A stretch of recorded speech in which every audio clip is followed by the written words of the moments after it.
How do you do, ladies and gentlemen, and boys and girls, and teachers? I'm Julius Sumner Miller, and physics is my business. And we have been doing some exciting and dramatic inquiries into the nature of sound, its properties, how it's produced, and such.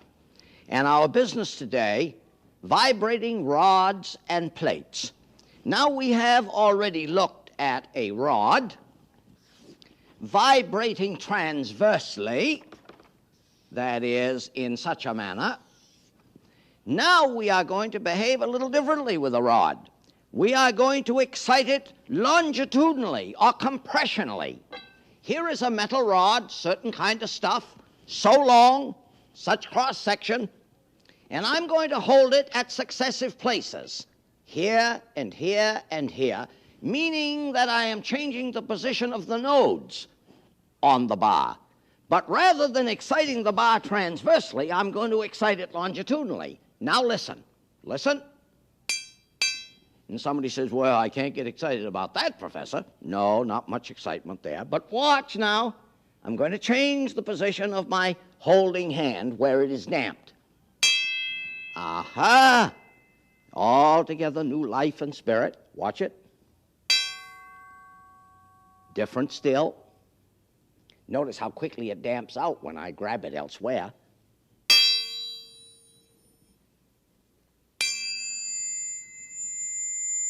Oh, that's a high-pitched one. Listen now. Listen. Oh, man, that's up there. And look how long the acoustic life.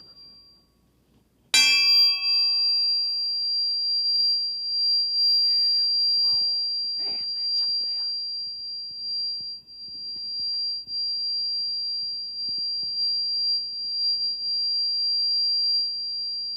Incredible.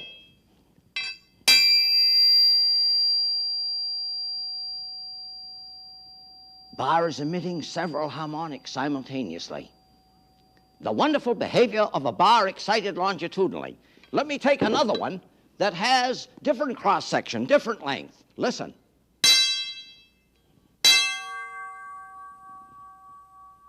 I hear some beats, a remarkably difficult thing to understand. Notice, a high-pitched one amidst the others.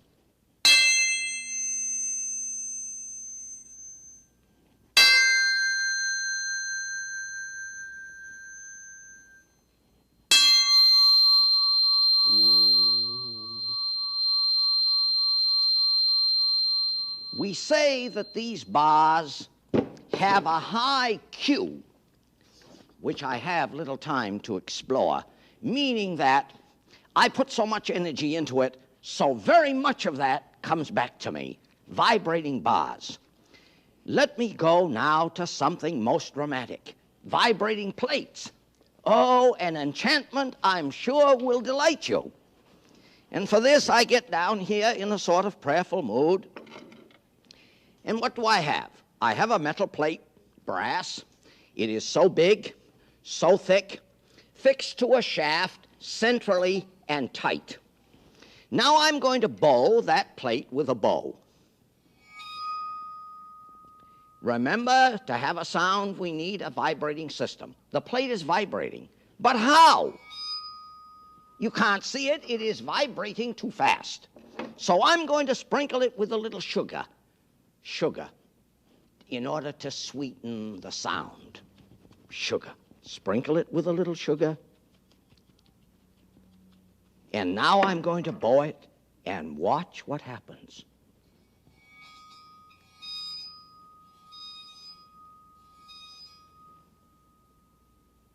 I say that's very pretty. I say that's very pretty. Now let me bow it in another place. Stay right there. Stay right there.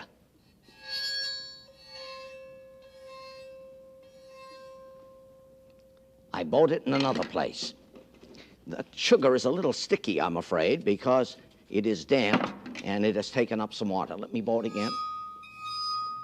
That's what I had first. Let me bow it another way. I'm having a little trouble with that plate. I don't know why. Let me take another one. Another one. Different size, perhaps. Different material, perhaps. Let me bow this. Oh, I say that's very pretty. Let me bow another rectangular plate. These, by the way, are called Chladni plates, capital C-H-L-A-D-N-I. Chladni showed these to Napoleon. And what did Napoleon say? Professor Chladni makes musical sounds visible. Now, who would believe that there could be seen anything pretty on this plate? But I'm going to sprinkle it with some sand, and I'm going to bow it in the middle. And this is what I got before.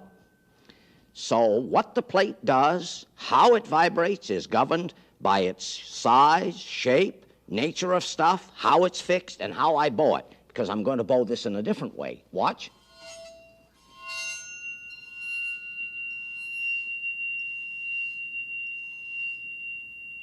And I say that's very pretty.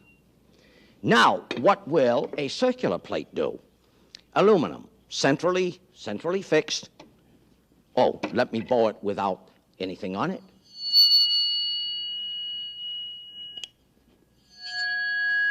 Notice in the first bowing, I overbowed, excited and harmonic. So I'm going to sprinkle it with sugar, sand, and bow it.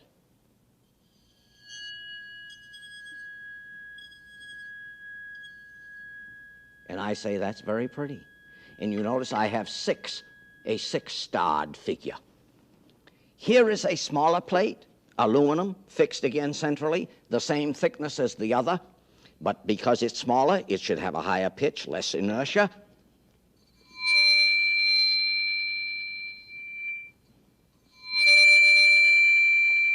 Very pretty. Now let me bow this one with some stuff on it. Oh, that's 6 again. Let me try to get 4. Oh, I'm getting 8. I'm getting 8. 3, 5, yes, I'm getting 8. Let me try to get 4. You notice what's happening. 4, 6, 8, 12, und so weiter, and so further.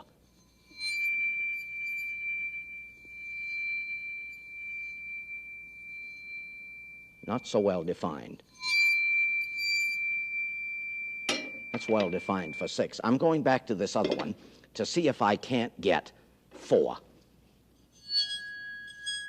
Yeah?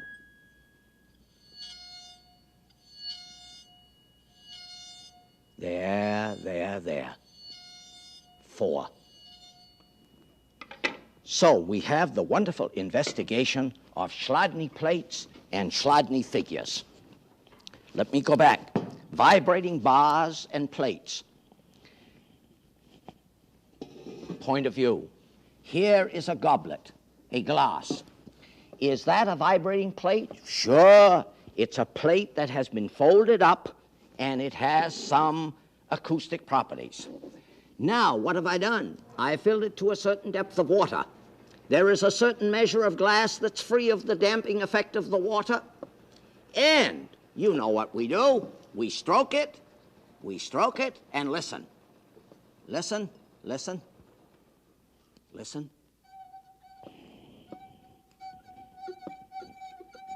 The same kind of glass, differently loaded. Another kind of glass, different depth of water, different resonating air chamber, different wall thickness, all together.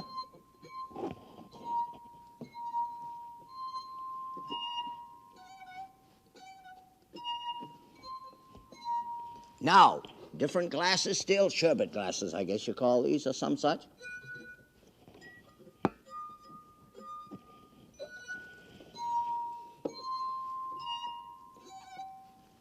Now, what could we do with this? Could we not have an array of 8 of them, say, and tune them to the major diatonic scale, and with some skill play these goblets and make music? More on vibrating plates. a piece of a steel drum, such as oil or gasoline or the like comes in, a piece cut off, and then it is shaped. And you have all heard the steel drum music, which has some beautiful acoustic properties. Now, how is this done? Well, the plate is simply indented at various places, creating plates of different size, different tension, and different thickness. And so here we have it.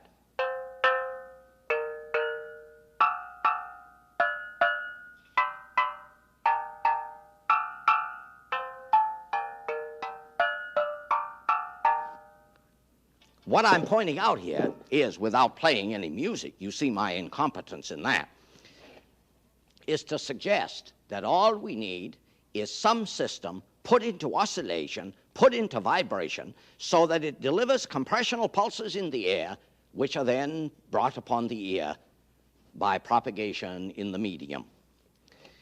Next matter, a tuning fork. A tuning fork. I should have a striker.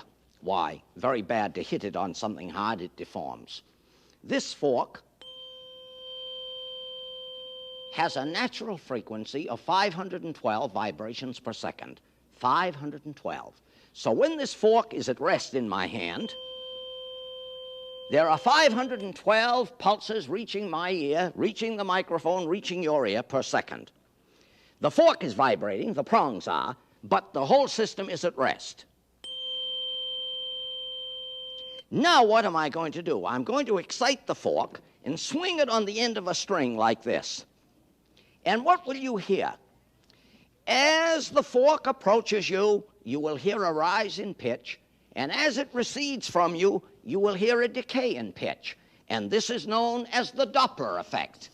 D-O-P-P-L-E-R, the Doppler effect. Very essential matter, both in sound and in light. In light, it plays this role. We can tell from the spectroscopic analysis of stars whether they are going away from us or coming toward us, according to the shift in the frequency. Listen now, listen.